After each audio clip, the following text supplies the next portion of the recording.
공동체 성경 통독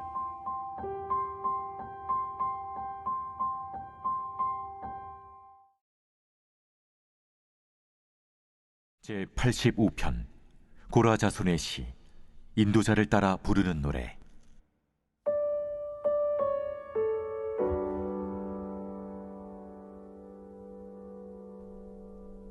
여호와여, 주께서 주의 땅에 은혜를 베푸사 야곱의 포로된 자들이 돌아오게 하셨으며 주의 백성의 죄악을 사하시고 그들의 모든 죄를 덮으셨나이다. 주의 모든 분노를 거두시며 주의 진노를 돌이키셨나이다. 우리 구원의 하나님이여, 우리를 돌이키시고 우리에게 향하신 주의 분노를 거두소서. 주께서 우리에게 영원히 노하시며 대대에 진노하시겠나이까? 주께서 우리를 다시 살리사 주의 백성이 주를 기뻐하도록 하지 아니하시겠나이까? 여호와여, 주의 인자하심을 우리에게 보이시며 주의 구원을 우리에게 주소서. 내가 하나님 여호와께서 하실 말씀을 들으리니 물은 그의 백성, 그의 성도들에게 화평을 말씀하실 것이라. 그들은 다시 어리석은 대로 돌아가지 말지로다. 진실로 그의 구원이 그를 경외하는 자에게 가까우니 영광이 우리 땅에 머무르리이다. 인애와 진리가 같이 만나고 의와 화평이 서로 입맞추었으며 진리는 땅에서 솟아나고 의는 하늘에서 굽어보도다. 여호와께서 좋은 것을 주시리니 우리 땅이 그 산물을 내리로다. 의가 주의 앞에 앞서가며 주의 길을 닦으리로다.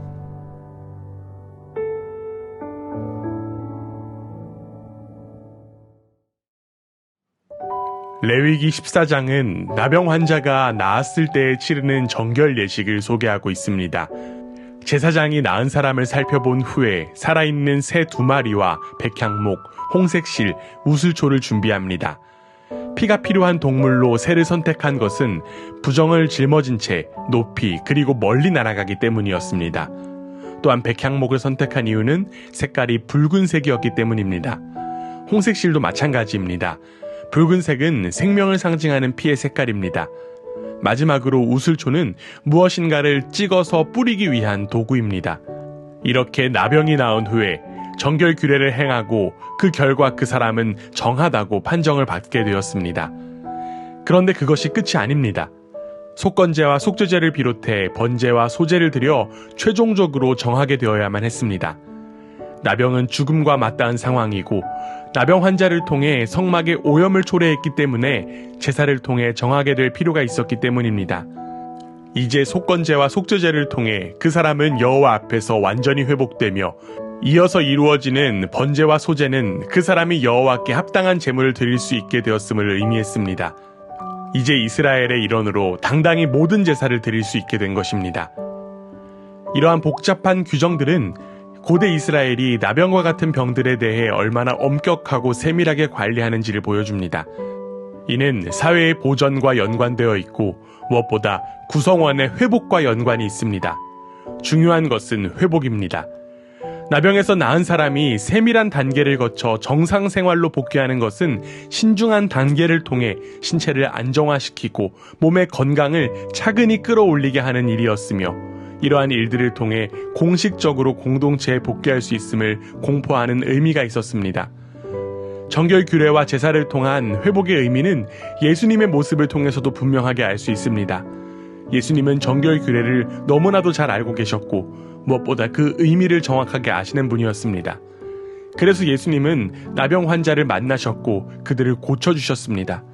그리고 더 나아가 예수님은 이들을 향해 직접 손을 대면서까지 회복하셨습니다. 겉으로는 정결 예법을 어긴 것 같으나 사실상 그들을 회복시키기 위해 참된 정결의 길을 걸어가신 것입니다.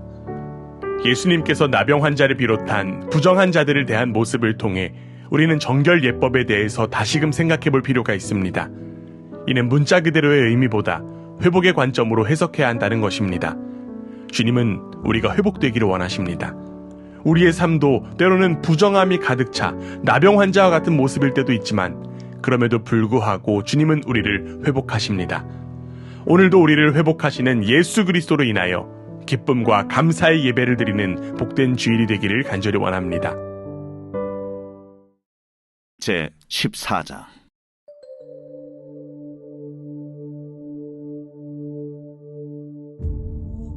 여호와께서 모세에게 말씀하여 이르시되, 나병 환자가 정결하게 되는 날의 규례는 이러하니 곧 그 사람을 제사장에게로 데려갈 것이요 제사장은 진영에서 나아가 진찰할지니 그 환자에게 있던 나병 환부가 나았으면 제사장은 그 정결함을 받을 자를 위하여 명령하여 살아있는 정결한 새 2마리와 백향목과 홍색 실과 우슬초를 가져오게 하고 제사장은 또 명령하여 그 새 하나는 흐르는 물 위 질그릇 안에서 잡게 하고 다른 새는 산채로 가져다가 백향목과 홍색 실과 우슬초와 함께 가져다가 흐르는 물 위에서 잡은 새의 피를 찍어 나병에서 정결함을 받을 자에게 7번 뿌려 정하다 하고 그 살아있는 새는 들에 놓을지며 정결함을 받는 자는 그의 옷을 빨고 모든 털을 밀고 물로 몸을 씻을 것이라. 그리하면 정하리니 그 후에 진영에 들어올 것이나 자기 장막 밖에 이레를 머무를 것이요 7째 날에 그는 모든 털을 밀되 머리털과 수염과 눈썹을 다 밀고 그의 옷을 빨고 몸을 물에 씻을 것이라. 그리하면 정하리라.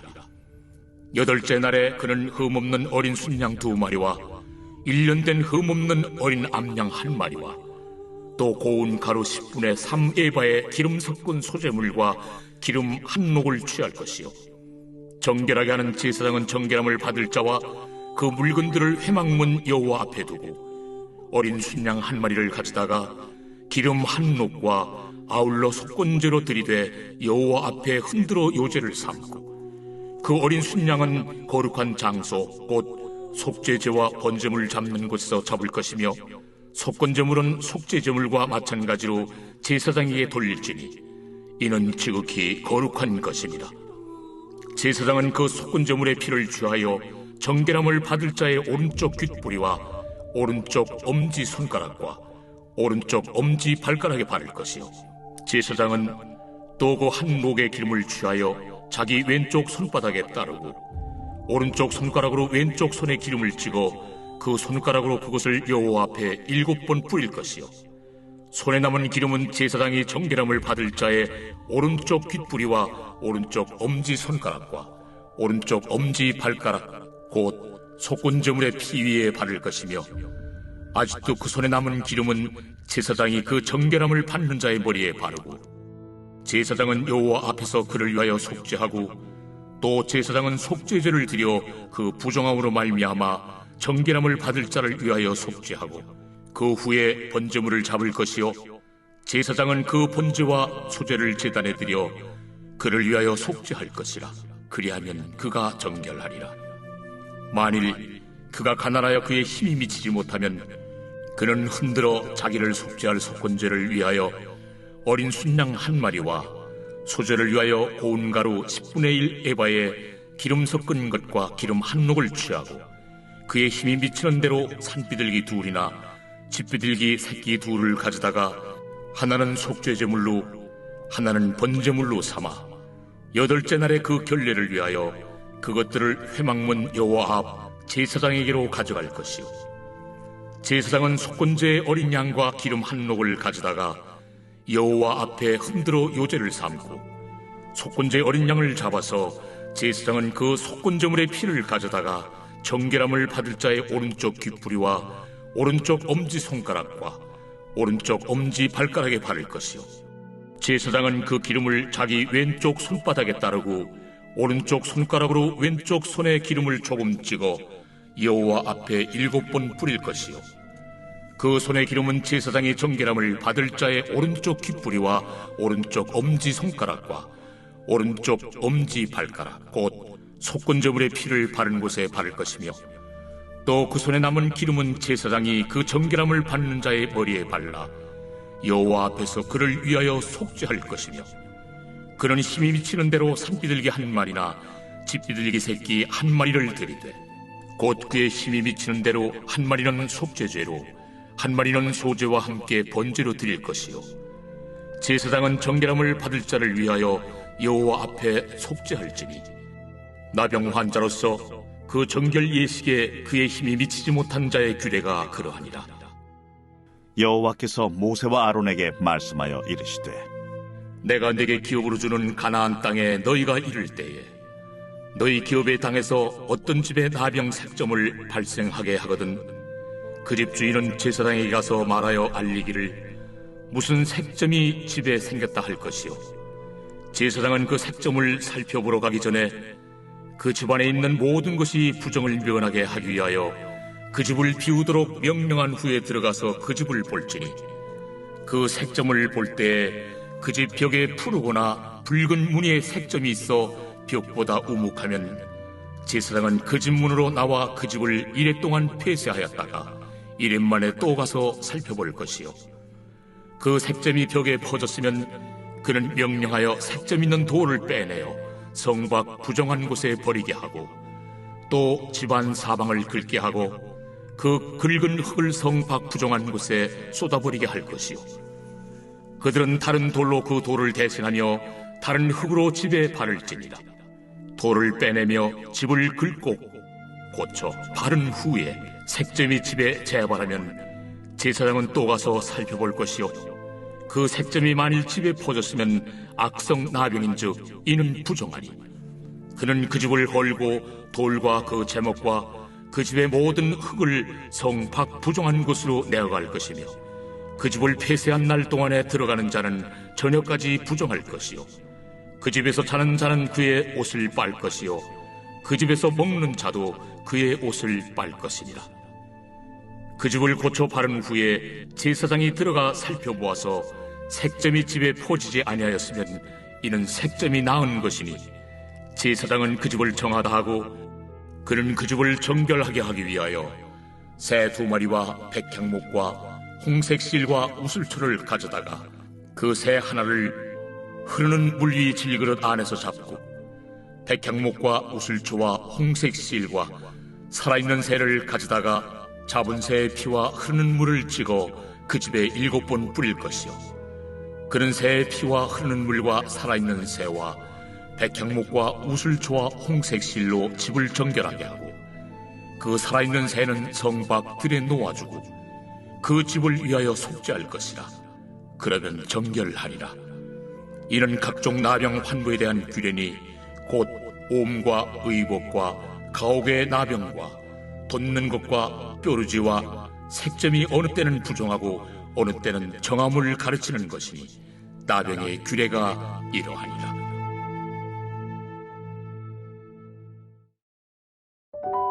누가복음 13장은 그때 마침이라는 말로 시작합니다.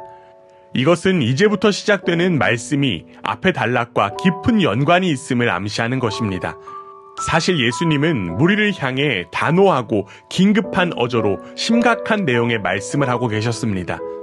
그것은 이 시대의 징조를 알아차리고 그에 합당하게 처신하는 것의 중요성과 긴급성을 지적하는 말씀이었습니다. 예수님은 무리를 향해 서쪽에서 일어나는 구름이나 남쪽에서 불어오는 바람의 의미는 정확히 이해하면서 메시아가 눈앞에 와 있는 이 시대의 의미는 이해하지도 않고 어떻게 처신해야 할 것인지에 대한 판단하지 않는 모습을 지적하셨습니다. 그러면서 동시에 이들을 외식하는 자라고 책망하십니다. 이것은 그들이 무식해서 그런 것이 아니었습니다. 그들은 천지 기상을 알아차릴 만큼 지식이 있었으면서도 메시아가 오신 이 시대의 징조는 고의적으로 모른 척하고 딴전을 피웠던 것입니다. 그렇게 이들은 외식하는 자들이었습니다. 이어서 예수님은 심판이 임하기 전에 긴급히 하나님과 화해하는 일, 즉 시급히 회개하는 일이 중요하다라고 하는 사실을 말씀해 주셨습니다. 그리고 그 심판은 완벽하고도 영원한 것임을 비유적으로 말씀하셨습니다. 이어지는 14장은 바리새파 지도자의 집에 초대받은 예수님께서 그 집에 음식을 함께 먹으러 들어간 이야기로 시작합니다. 바리새파 사람들은 예수님을 책잡기 위해 엿보고 있는 상황에서 예수님은 바리새파의 갈등을 피하려 하지 않고 정면으로 돌파하십니다. 그날은 안식일이었는데 예수님께서 수종병 걸린 사람을 고치신 것입니다. 예수님을 책잡고 대적하는 일에 공모한 사람들을 향해 예수님은 2가지 비유로 말씀하셨습니다. 첫 번째 경우는 손님으로 초대받아 갔을 때 주인의 안내도 없이 스스로 판단하여 높은 자리에 앉지 말라는 것이었습니다. 그러다가 나중에 더 지체 높은 사람이 오면 결국 그 자리에서 내려오는 부끄러움을 당할 것이기 때문이었습니다. 두 번째 경우는 그 반대의 경우를 예로 드셨습니다. 지혜롭고 겸손한 방법은 초대를 받아갔을 때 일반적으로 주인의 자리로 정해진 가장 낮은 자리를 차지해야 한다는 것입니다. 그러면 주인이 와서 당연히 더 높은 자리로 안내하여 줄 것이 아니냐는 것이었습니다. 그렇게 되면 부끄러움이 아닌 영광을 받을 것이라고 하는 말씀이었습니다. 이처럼 예수님은 사람들로부터 소외받고 백척받을 각오를 하고 말씀하셨습니다. 그러나 예수님의 이야기는 하나님 나라에 입각한 옳은 말씀이었습니다. 이 세상에서의 영광은 영원한 것이 아니며 하나님 나라에서 인정받지도 못할 것이기 때문입니다. 그래서 예수님은 누구든지 자기를 높이면 낮아질 것이요 자기를 낮추면 높아질 것이다 라고 말씀하셨습니다. 마지막으로 종교 지도자들을 질타한 예수님의 교훈과 권위에 감동받은 많은 무리가 예수님을 따라 함께 나섰습니다. 보통 사람이라면 많은 사람들이 따르는 것에 흡족했을지도 모릅니다. 그러나 예수님은 이에 대해 높아심을 가지고 바라보셨습니다. 그래서 오히려 따르는 무리들을 돌아보며 제자가 된다는 것이 얼마나 어려운 결단을 동반해야 하는지를 말씀하셨습니다. 첫째로 혈육과 자신의 목숨까지 버리지 못하면 제자가 될 수 없다는 것과 둘째로 자기 십자가를 지고 예수를 따르지 않는 자는 제자가 될 수 없다는 것이었습니다. 이제 그에 대한 대답 따라온 사람들이 해야만 합니다. 그리고 마찬가지로 대답이 우리에게도 동일하게 주어졌습니다. 예수님으로 인하여 가까이 임한 하나님 나라의 때에 우리는 어떠한 대답을 할 수 있을까요? 단순히 예수님을 팬으로 따르기보다 예수님의 제자가 된다는 것 절대로 쉽지 않습니다. 그러나 우리는 감히 제자의 길을 따라갈 수 있습니다. 우리는 하나님 나라의 백성이기 때문입니다. 오늘도 우리에게 허락된 예수 그리스도로 인한 생명 안에서 참된 제자로서 예수님의 길을 따라 걷는 복된 하루가 되기를 간절히 원합니다.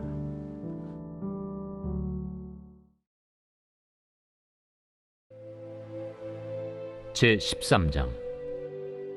그때 마침 두어 사람이 와서 빌라도가 어떤 갈릴리 사람들의 피를 그들의 제물에 섞은 일로 예수께 아뢰니, 너희는 이 갈릴리 사람들이 이같이 해받음으로 다른 모든 갈릴리 사람보다 죄가 더 있는 줄 아느냐? 너희에게 이르노니 아니라. 너희도 만일 회개하지 아니하면 다 이와 같이 망하리라. 또 실로암에서 망대가 무너져 치어 죽은 18사람이 예루살렘에 거한 다른 모든 사람보다 죄가 더 있는 줄 아느냐? 너희에게 이르노니 아니라. 너희도 만일 회개하지 아니하면 다 이와 같이 망하리라. 이에 비유로 말씀하시되, 한 사람이 포도원에 무화과나무를 심은 것이 있더니 와서 그 열매를 구하였으나 얻지 못한지라. 포도원지기에게 이르되, 내가 3년을 와서 이 무화과나무에서 열매를 구하되 얻지 못하니 찍어버리라. 어찌 땅만 버리게 하겠느냐? 대답하여 이르되, 주인이여, 금년에도 그대로 두소서. 내가 두루 파고 거름을 줄이니 이후에 만일 열매가 열면 좋거니와 그렇지 않으면 찍어버리소서 하였다. 예수께서 안식일에 한 회당에서 가르치실 때에 18해 동안이나 귀신 들려 앓으며 꼬부라져 조금도 펴지 못하는 한 여자가 있더라. 예수께서 보시고 불러 이르시되, 여자여, 네가 네 병에서 놓였다 하시고 안수하시니 여자가 곧 펴고 하나님께 영광을 돌리는지라. 회당장이 예수께서 안식일에 병 고치시는 것을 분내어 무리에게 이르되, 일할 날이 엿새가 있으니 그동안에 와서 고침을 받을 것이요 안식일에는 하지 말 것이니라. 외식하는 자들아, 너희가 각각 안식일에 자기의 소나 나귀를 외양간에서 풀어내어 이끌고 가서 물을 먹이지 아니하느냐? 그러면 18해 동안 사탄에게 매임받은 이 아브라함의 딸을 안식일에 이 매임에서 푸는 것이 합당하지 아니하냐? 예수께서 이 말씀을 하시매 모든 반대하는 자들은 부끄러워하고 온 무리는 그가 하시는 모든 영광스러운 일을 기뻐하니라. 하나님의 나라가 무엇과 같을까? 내가 무엇으로 비교할까? 마치 사람이 자기 채소밭에 갖다 심은 겨자씨 하나 같으니 자라 나무가 되어 공중의 새들이 그 가지에 깃들였느니라. 내가 하나님의 나라를 무엇으로 비교할까? 마치 여자가 가루 서말 속에 갖다 넣어 전부 부풀게 한 누룩과 같으니라. 예수께서 각성 각 마을로 다니사 가르치시며 예루살렘으로 여행하시더니 어떤 사람이 여짜오되 주여, 구원을 받는 자가 적으니까? 좁은 문으로 들어가기를 힘쓰라. 내가 너희에게 이르노니 들어가기를 구하여도 못하는 자가 많으리라. 집주인이 일어나 문을 한 번 닫은 후에 너희가 밖에 서서 문을 두드리며 주여 열어주소서 하면 그가 대답하여 이르되 나는 너희가 어디에서 온 자인지 알지 못하노라 하리니 그때 너희가 말하되 우리는 주 앞에서 먹고 마셨으며 주는 또한 우리를 길거리에서 가르치셨나이다 하나 그가 너희에게 말하여 이르되 나는 너희가 어디에서 왔는지 알지 못하노라. 행악하는 모든 자들아 나를 떠나가라 하리라. 너희가 아브라함과 이삭과 야곱과 모든 선지자는 하나님 나라에 있고 오직 너희는 밖에 쫓겨난 것을 볼 때 거기서 슬피 울며 이를 갈리라. 사람들이 동서남북으로부터 와서 하나님의 나라 잔치에 참여하리니 보라, 나중된 자로서 먼저 될 자도 있고 먼저 된 자로서 나중될 자도 있느니라. 곧 그때에 어떤 바리새인들이 나아와서 이르되 나가서 여기를 떠나소서. 헤롯이 당신을 죽이고자 하나이다. 너희는 가서 저 여호에게 이르되 오늘과 내일은 내가 귀신을 쫓아내며 병을 고치다가 제3일에는 완전하여지리라 하라. 그러나 오늘과 내일과 모레는 내가 갈 길을 가야 하리니 선지자가 예루살렘 밖에서는 죽는 법이 없느니라. 예루살렘아, 예루살렘아, 선지자들을 죽이고 내게 파송된 자들을 돌로 치는 자여, 암탉이 제 새끼를 날개 아래 모음같이 내가 너희의 자녀를 모으려 한 일이 몇 번이냐. 그러나 너희가 원하지 아니하였도다. 보라, 너희 집이 황폐하여 버림받으리라. 내가 너희에게 이르노니 너희가 주의 이름으로 오시는 이를 찬송하리로다 할 때까지는 나를 보지 못하리라. 제14장. 안식일에 예수께서 한 바리새인 지도자의 집에 떡 잡수시러 들어가시니 그들이 엿보고 있더라. 주의 앞에 수중병 든 한 사람이 있는지라. 예수께서 대답하여 율법 교사들과 바리새인들에게 이르시되 안식일에 병 고쳐주는 것이 합당하냐 아니하냐. 그들이 잠잠하거늘 예수께서 그 사람을 데려다가 고쳐 보내시고 또 그들에게 이르시되 너희 중에 누가 그 아들이나 소가 우물에 빠졌으면 안식일에라도 곧 끌어내지 않겠느냐. 그들이 이에 대하여 대답하지 못하니라. 청함을 받은 사람들이 높은 자리 택함을 보시고 그들에게 비유로 말씀하여 이르시되 네가 누구에게나 혼인잔치에 청함을 받았을 때 높은 자리에 앉지 말라. 그렇지 않으면 너보다 더 높은 사람이 청함을 받은 경우에 너와 그를 청한 자가 와서 너더러 이 사람에게 자리를 내주라 하리니 그때 내가 부끄러워 끝자리로 가게 되리라. 청함을 받았을 때 차라리 가서 끝자리에 앉으라. 그러면 너를 청한 자가 와서 너더러 벗이여 올라 앉으라 하리니 그때야 함께 앉은 모든 사람 앞에서 영광이 있으리라. 무릇 자기를 높이는 자는 낮아지고 자기를 낮추는 자는 높아지리라. 또 자기를 청한 자에게 이르시되 네가 점심이나 저녁이나 베풀거든 벗이나 형제나 친척이나 부한 이웃을 청하지 말라. 두렵건대 그 사람들이 너를 도로 청하여 네게 갚음이 될까 하노라. 잔치를 베풀거든 차라리 가난한 자들과 몸 불편한 자들과 저는 자들과 맹인들을 청하라. 그리하면 그들이 갚을 것이 없으므로 네게 복이 되리니 이는 의인들의 부활 시에 네가 갚음을 받겠음이라. 함께 먹는 사람 중에 하나가 이 말을 듣고 이르되 무릇 하나님의 나라에서 떡을 먹는 자는 복되도다. 어떤 사람이 큰 잔치를 베풀고 많은 사람을 청하였더니 잔치할 시각에 그 청하였던 자들에게 종을 보내어 이르되 오소서 모든 것이 준비되었나이다 하매 다 일치하게 사양하여 한 사람은 이르되 나는 밭을 샀음에 아무래도 나가 보아야 하겠으니 정컨대 나를 양해하도록 하라 하고 또 한 사람은 이르되 나는 소 5겨리를 샀음에 시험하러 가니 청컨대 나를 양해하도록 하라 하고, 또 한 사람은 이르되 나는 장가 들었으니 그러므로 가지 못하겠노라 하는지라. 종이 돌아와 주인에게 그대로 고하니, 이에 집주인이 노하여 그 종에게 이르되 빨리 시내의 거리와 골목으로 나가서 가난한 자들과 몸 불편한 자들과 맹인들과 저는 자들을 데려오라 하니라. 종이 이르되 주인이여 명하신 대로 하였으되 아직도 자리가 있나이다. 주인이 종에게 이르되 길과 산울타리가로 나가서 사람을 강권하여 데려다가 내 집을 채우라. 내가 너희에게 말하노니 전에 청하였던 그 사람들은 하나도 내 잔치를 맛보지 못하리라 하였다.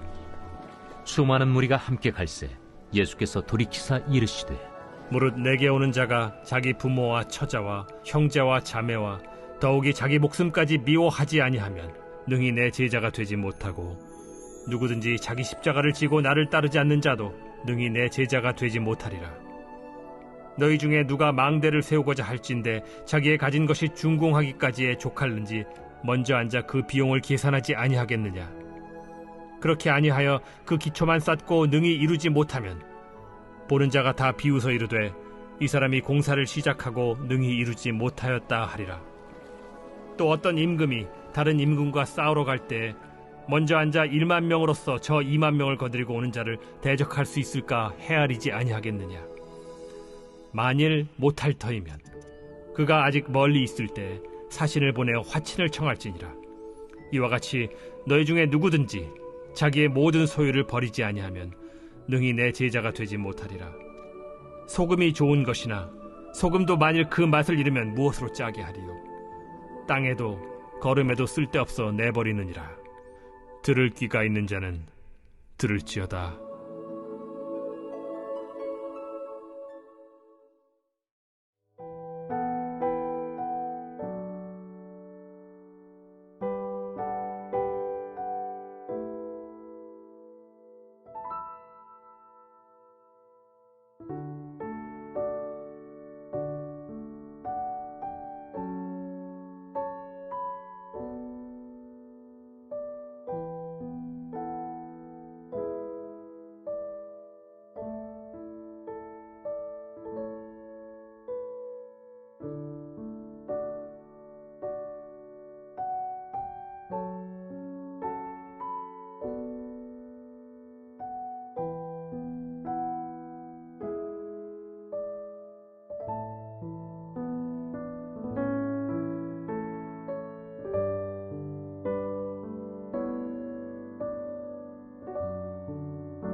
제86편 다윗의 기도.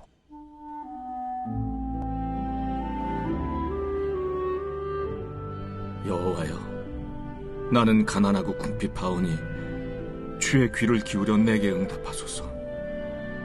나는 경건하오니 내 영혼을 보존하소서. 내 주 하나님이여, 주를 의지하는 종을 구원하소서.